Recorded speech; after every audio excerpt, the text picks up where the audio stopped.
Hello আসসালামু আলাইকুম guys, আজকে আপনাদের সাথে শেয়ার করব যে মিডিয়া এসিতে P0 P4 কোড এর সমাধান কি।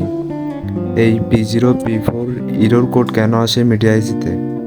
এই এসিটা চালু হওয়ার কিছুক্ষণ পর দেখা যাচ্ছে যে এসি ডিসপ্লেতে P4 কোড শো হচ্ছে এখানে। এই P4 কোডটি সাধারণত আপনার আউটডোর ইনডোর সার্কিটের ফাউল থাকলে এই কোডটি শো করে।